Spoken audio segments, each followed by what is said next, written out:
Hi, boys and girls. Today we're going to read part 2 of My Very Own Room. You'll watch this video and then you'll complete the work on slide 17.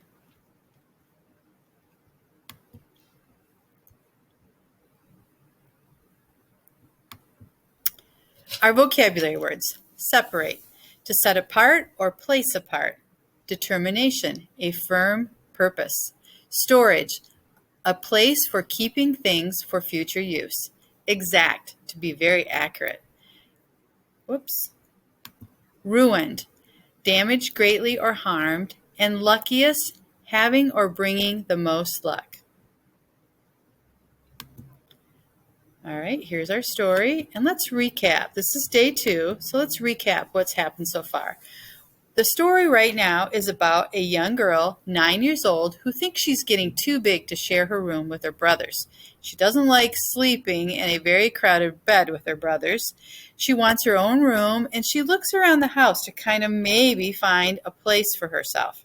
She decides the closet would make a great place for her very own room, and she tells her mother her idea, and her mother says, well, we still kind of need that closet for storage. But then we know her mother starts to give in. So here we go. After breakfast, we started pushing the old furniture out to the back porch. Everyone helped. We were like a mighty team of powerful ants. We carried furniture, tools, and machines. We dragged bulging bags of old clothes and toys. We pulled boxes of treasures and overflowing junk. Finally, everything was out except for a few cans of leftover paint from the one time we had painted the house. Each can had just a tiny bit of paint inside. There was pink and blue and white, but not nearly enough of any one color to paint the room. I have an idea, I told my brothers. Let's mix them. Hector and Sergo helped me pour one can into another, and we watched the colors swirl together. The new color began to appear, a little like purple, but much stronger than pink, magenta. We painted and painted until we ran out of paint. Mama showed me how to measure my new magenta wall with a piece of bright yellow yarn left over from the last baby blanket she had crocheted. Tio Pancho was going back to Mexico and said I could have his bed, but we had to let him know if it would fit. We cut off the piece of yarn that showed us just how big the bed could be. We all ran to Tio Pancho's, waving the piece of yarn. We measured his bed. Perfect. That yellow piece of yarn was magical. A little later, Tio Pancho arrived with my new bed tied to the roof of his car. I ran out and hugged him. Papa helped him carry the bed in and carefully eased it into place. My brothers jumped up and down and everyone clapped. Then Raul moved a empty wooden crate over to my new bed and stood it on end to make a bedside table. All you need now is a little lamp, my mother said.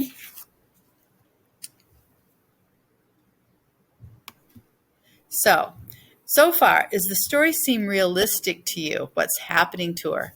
I think families do work together like that to help each other out and give each other things when they need them, like furniture especially. And I bet you those little brothers were just as excited about having their own room or having less people in their room and having their sister have her own room. What do you think?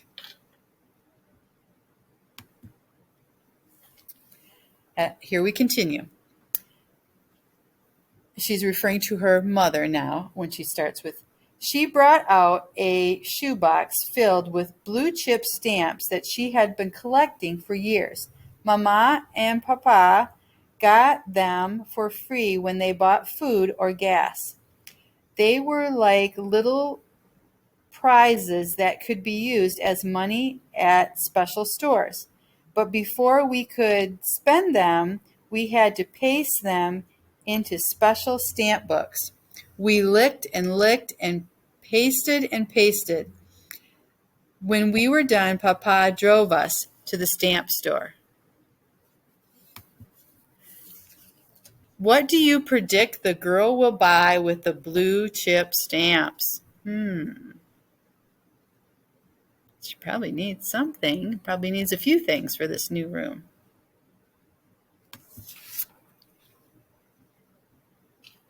Oops, I think we went too far. I saw the lamp I wanted right away. It was as dainty as a beautiful ballerina, made of white ceramic glass with a shade that had ruffles around the top and bottom. I shut my eyes. I was so excited, yet so afraid we wouldn't have enough stamps to get it. Then I heard my mother's voice. Yes, mija, we have enough. When we got home, I carefully set the new lamp on my bedside table. Then I lay on my new bed and stared at the ceiling, thinking something was still missing. The most important thing. Was your prediction correct about what she was going to buy with the stamps? The lamp, right? And now what do you predict the girl thinks is still missing that she needs for the bedroom? Books! The next day I went to our public library and rushed home with my arm full of books, 6 to be exact. It was my lucky number because there were 6 children in my family. That evening I turned on my new lamp and read and read. My 2 littlest brothers, Mario and Hector, stood in the doorway holding back the flour sack curtain. I invited them in. They cuddled up on my new bed and I read them a story. Then we said goodnight and they went back to their room. What was your prediction correct about what was still missing from her room? The books. I felt like the luckiest, happiest little girl in the whole world. Everyone in our family had helped to make my wish come true. Before I could even turn out the light, I fell asleep peacefully under a blanket of books in my very own room. Okay, so you're going to do some questions on, this is slide 17. You're going to compare the characters in the 2 stories, Pond Street Clubhouse and My Very Own Room. Pond Street Clubhouse was the story you read on Monday.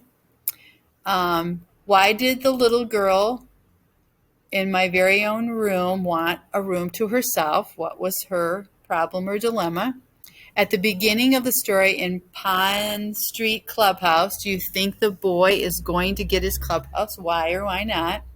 And at the beginning of My Very Own Room, do you think the little girl was actually going to get her own room or not? Why or why not? So write some nice, healthy sentences and give good details. All right, bye for now.